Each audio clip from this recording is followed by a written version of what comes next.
Sjećam se kad sam bio dječak. Bilo je ili crno ili bijelo. Sad imamo SVO kroven, plav, zelen ljud. Sve je tako budno ovih dana. Ach uamoracht. De neginelen e giome sin a glachta.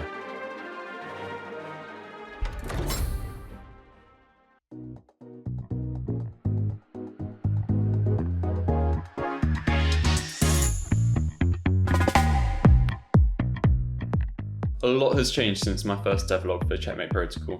I created the game mode class that splits all the pieces into black and white team, and now my pieces are at war with each other. In fact, instead of creating bespoke textures for each team, I used the material instance parameters to alter the colour of the same textures, so the pieces don't actually have to be black or white. I can make them whatever colour I want. Akwivnagam nurvaminam valoch. Vai dovnigal. Anis anadini jarga. Gorma. Unishoaganila. VHA ashwi kai shotun endude. I added a system for taking damage that raycasts from the muzzle to where the gun is aiming, and if it hits something with a damaged component, it subtracts a value from its health, which depends on the weapon's drop-off curve. I added an additive montage to indicate taking damage. You'll also notice the character forms this sort of crackled texture and goes pale when they're low on health. I think it's nicer than cluttering the UI with health bars while still letting you know when someone's damaged. This isn't very satisfying, so let's add some particle effects when you shoot. This Niagara system contains a few components like this bullet trail that runs from the muzzle of the gun to where the character shoots. The muzzle flash spawns, which is made from a series of 2D textures I painted in its open source image editor GIMP. I'm trying to distance myself from Adobe as I don't want to pay for Photoshop, and software licenses can be quite expensive for an indie dev. Somebody's master, got it? I don't want you here and I don't want you here. I'm stuck with you. My favourite is this wispy trail, which follows the gun muzzle as you walk around. I don't know why, but something just feels really satisfying about it. The enemies enter a ragdoll state and get dismembered when their health is 0. To do this, I modelled variations of each character after being blown to bits and applied physics to them. It's pretty difficult to see where you're aiming, so let's add a crosshair. I'm still thinking about which design feels right, so let's just add this simple one for now. This hit marker turns white when you hit something, orange if it's a critical hit like a headshot, and red for an elimination.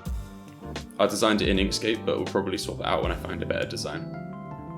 In the previous devlog, I added a sniper and a pistol, which contains most of the code needed for all the weapons and makes it simple to expand the game's arsenal. To create a new weapon like this revolver, I simply add the static mesh to the weapon blueprint and select these parameters and add the required animation montages, which even an idiot could do. Shotguns are a little different because I had to override the shoot function to cast multiple rays within a firing cone, always making one hit the centre to stop players getting angry that the shotgun's not doing any damage. The rook can choose between this double-barreled boomstick and a pump-action shotgun. The knight has this assault rifle. A commenter in my last devlog, Shaw, requested this Tommy gun, so I have to add that. It's got a lot of bullets in it, so I made it quite inaccurate and it does less damage than the other weapons. You'll probably have noticed that I expanded the cast of characters to be more diverse. They each have their own facial expression and in blueprint. I made an enum of facial expressions and can trigger them using my number pad keys, which is how I acted out that annoying intro at the start of the video. As much as I love shooting at people who aren't able to walk, the enemies need some sort of AI to allow them to move around. So next time I'm gonna try adding enemy AI and hopefully put together a playable demo. So remember to wishlist Checkmate Protocol on Steam and join the Discord server if you want to be involved in the playtests. Thanks for watching.